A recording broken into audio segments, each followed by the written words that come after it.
Cidade Velha, the Old Town, and the place where Cabo Verde's history first began. An inland paradise set within the Atlantic with an impressive landscape and diverse culture. A strange, adventurous and hospitable world.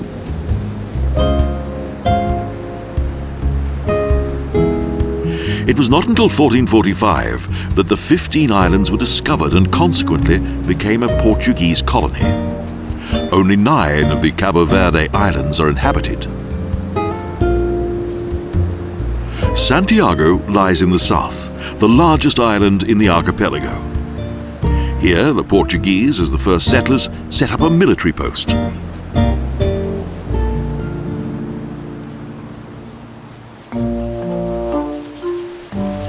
The first Europeans met with Africans, a fusion that created a new culture. The former name of the settlement was Rabier Grande, named after the nearby great river valley which flows into the sea. It was the only settlement here for many years. And also the first major settlement in Europe's colonial states overseas.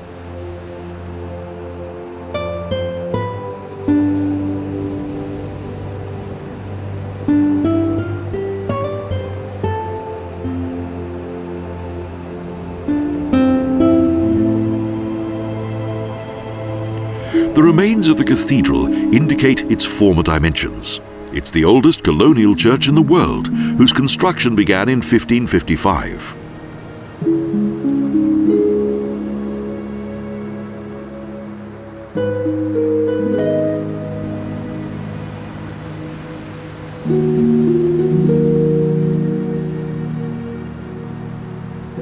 In 1692 it was completed and consecrated by the Bishop of Santiago.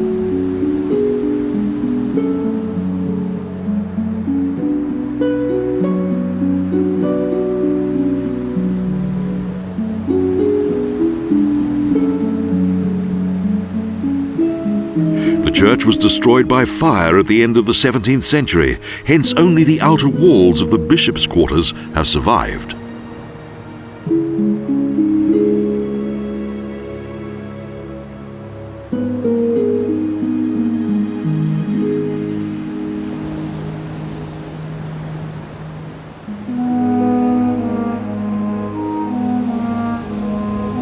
From the beginning, his main task was to baptize the local slaves.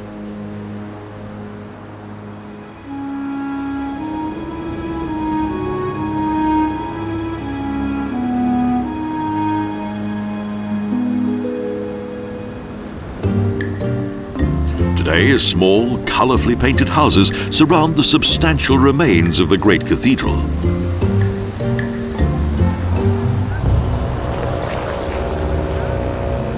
This rather inconspicuous location was a trading centre for slaves from the African mainland. The Portuguese were probably the most feared slave traders of that time. They trapped the inhabitants of entire villages on the West African coast, brought them here, and sold them as slaves in Brazil and throughout the Caribbean.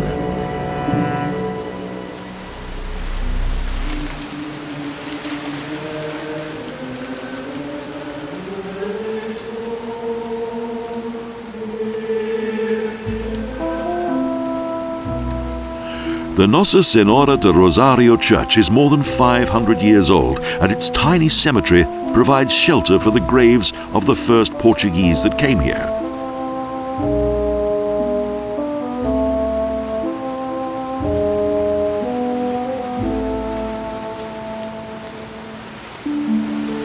Its church bell and richly decorated altar were pillaged by Sir Francis Drake and shipped to England. The building remained intact.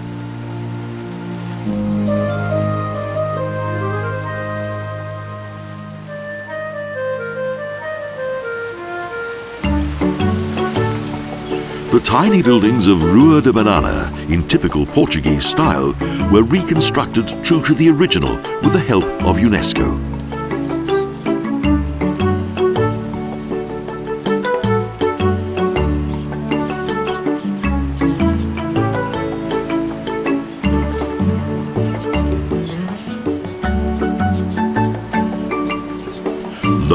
elongated stone houses covered with straw line the narrow road that leads up the valley, upstream from the sea.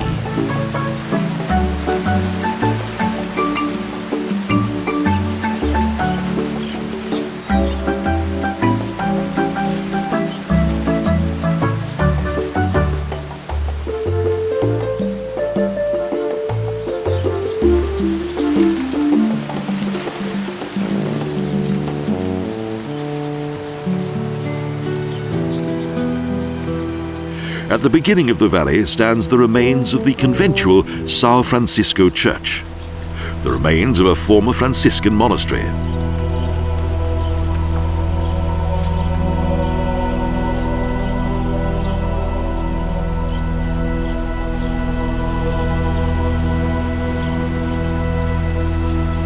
The first Franciscans arrived here in Rabier Grande in 1466 and set about Christianizing the African slaves.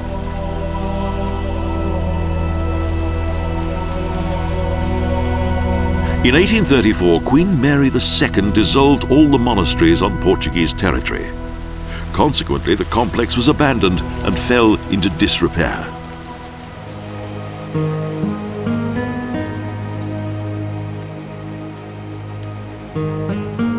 The church was erected in 1640 and decorated with an elaborately carved wooden ceiling in Mudéjar style, as was common in both Portugal and Spain at that time.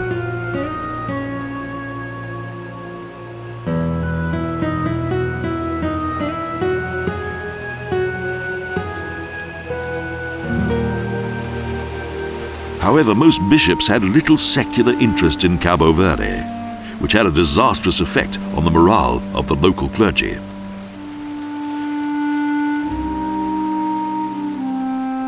The priests were dedicated more to business than to pastoral care. Indeed, even compliance with celibacy was ignored.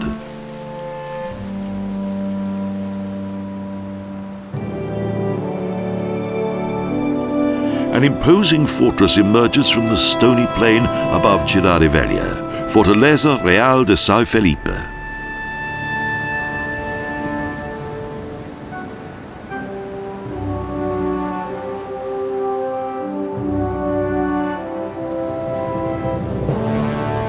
Between 1580 and 1640, Portugal belonged to Spain. In this period, the fortress was built and named after King Philip of Spain. The occasion gave rise to a successful invasion by English corsair Sir Francis Drake.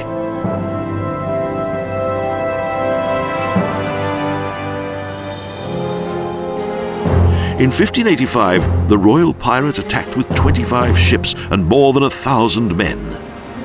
So major defences were subsequently built here.